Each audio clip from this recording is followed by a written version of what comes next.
53, 54 డివిజన్లో ప్రభుత్వ రంగ సంస్థలోని బ్యాంకును ఏర్పాటు చేసేందుకు చర్య తీసుకోవాలని కమిషనర్ వైవో నందన్ని సిపిఎం నేతలు కోరారు. ఈ సందర్భంగా వారు మీడియాతో మాట్లాడుతూ ప్రభుత్వ రంగ సంస్థ బ్యాంకే ఈ డివిజన్లో లేదని, సుమారు 1,00,000 మంది జనాభా నివసించే ప్రాంతంలో బ్యాంకు లేకపోవడం ఇబ్బందికర పరిస్థితి ఏర్పడుతుందన్నారు. ఈ కార్యక్రమంలో కత్తి శ్రీనివాసులు తదితరులు హాజరయ్యారు. 53 మరియు 54 డివిజన్ల పరిధిలో పాతగా 50,000 మంది జనాభా ఉన్నారు. అదనంగా 7,000 టిట్కో అపార్ట్మెంట్లు, 9,000కు పైగా జగనన్న ఇళ్లు, మొత్తం మీద 1,00,000 మందికి పైగా జనాభా నివసించేటటువంటి ప్రాంతం. పెన్నా నదికి అటువైపు ఉన్నటువంటి 2 వార్డులు 53 మరియు 54 డివిజన్లు. ఈ 1,00,000 మందికి విద్యార్థులు, మహిళలు, ఉద్యోగులు, అక్కడ ఉన్నటువంటి ప్రజలందరికీ బ్యాంకు లావాదేవీలు జరుపుకున్నటకు ప్రభుత్వ బ్యాంకు లేదు. చిన్నపాటి చిన్న పంచాయతీల్లో ఈరోజు 2-3 బ్యాంకులు ఉన్నాయి. ఆ పక్కనే ఉన్నటువంటి పడుగుపాడులో, ఎనమడుగులో, కోవూరులో, స్టౌబిడి కాలనీల్లో అక్కడ కనీసం ఒక 5-6 వేల మంది జనాభా ఉండేటటువంటి చోట 2-3 బ్యాంకులు ఉన్నాయి. 1,00,000 మంది జనాభా ఉండేటటువంటి చోట నెల్లూరు సిటీ నియోజకవర్గంలో, మంత్రి గారి నియోజకవర్గంలో బ్యాంకు లేకపోవడం అనేటటువంటిది అత్యంత విచారకరం. గతంలో కూడా అనిల్ కుమార్ యాదవ్ కూడా మంత్రే, ఇప్పుడున్నటువంటి పొంగూరు నారాయణ గారు కూడా మంత్రే, కానీ బ్యాంకు లేదు. ఇంతకన్నా దౌర్భాగ్యం మరొకటి లేదు. అందుకని తక్షణమే బ్యాంకు లావాదేవీల కోసం సిటీలోకి వెళ్ళి రావాలి అని అంటే ఒక్కసారి వెళ్ళి రావాలంటే 80 రూపాయలు ఖర్చు అయ్యేటటువంటి పరిస్థితి.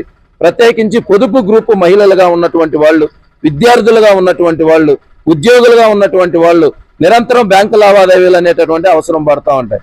అందుకని తక్షణమే అత్యవసరమైనటువంటి సమస్య, ప్రజలందరూ తీవ్రంగా ఇబ్బంది పడుతున్నటువంటి సమస్య బ్యాంకు, ప్రభుత్వ బ్యాంకు, అందులో ప్రైవేటు బ్యాంకు కాదు. ప్రైవేటు బ్యాంక్ అని కొంతమంది అంటున్నారు. ప్రైవేటు బ్యాంకులు దివాలా తీసి అనేక రకాలైనటువంటి సమస్యలు, కుంభకోణాలు జరుగుతున్నటువంటి పరిస్థితి. అందుకని ప్రభుత్వ బ్యాంకును ఒకదాన్ని తక్షణమే 53, 54 డివిజన్ల పరిధిలో ఏర్పాటు చేయాలని సిపిఎం పార్టీగా మేము డిమాండ్ చేస్తూ కమిషనర్ గారిని కలవడం జరిగింది. కమిషనర్ సానుకూలంగా స్పందించారు. ఆ బ్యాంకు ఏర్పాటుకి తగిన చర్యలు తీసుకుంటామని చెప్పి తెలియజేశారు.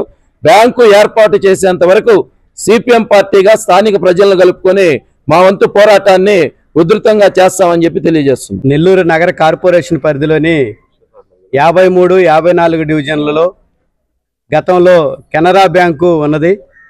ఆ కెనరా బ్యాంకు కాస్త గత ప్రభుత్వంలో జలకన్య బొమ్మ దగ్గర ఉండేటటువంటి ఆ ప్రాంతంలో మెర్జి చేయడం జరిగింది.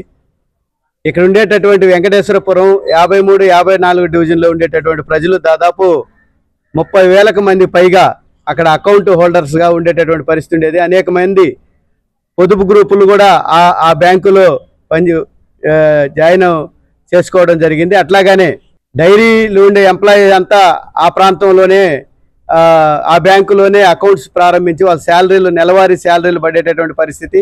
అట్లాగే ఆ ప్రాంతంలో, శివారు ప్రాంతాల్లో ఉండేటువంటి పడుగుపాడు దగ్గర నుంచి కానీ అనేక మంది ఆ బ్యాంకులో అకౌంట్ హోల్డర్గా ఉండేటటువంటి లావాదేవీలు జరిపేటటువంటి పరిస్థితి ఉంది.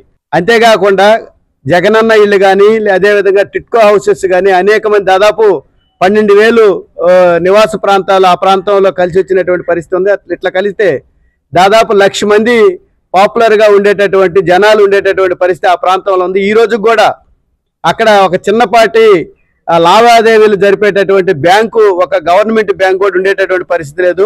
నెల్లూరు నగరానికి వచ్చి పోవాలంటే ఒకరోజు పనిపోయేటటువంటి పరిస్థితి ఉంది. ఏదైనా కాగితం కానీ మర్చిపోతే మరలా వచ్చిపోవాలంటే దాదాపు 200 రూపాయల ఆటో ఛార్జీ అయ్యేటటువంటి పరిస్థితి ఉంది. కాబట్టి ఆ ప్రాంతంలో ఉండేటటువంటి ప్రజలకి సౌకర్యార్థంగా గతంలో ఉండేటటువంటి బ్యాంకును తీసేసి జలకన్య బొమ్మ దగ్గర పెట్టినటువంటి పరిస్థితి. మరలా ఇప్పుడు అక్కడ ఆ ప్రాంతంలో ఉండేటటువంటి పాపులేషన్ బట్టి ఒక గవర్నమెంట్ బ్యాంకుని 53, 54 డివిజన్లో గవర్నమెంట్ బ్యాంకుని ఏర్పాటు చేయాలనేటటువంటి పద్ధతులు ఈరోజు కమిషనర్ గారిని కలవడం జరిగింది. కమిషనర్ గారు కూడా సానుకూలంగా స్పందించి ఈ బ్యాంకుని ఏర్పాటు చేస్తామని చెప్పేసి హామీ ఇవ్వడం జరిగింది.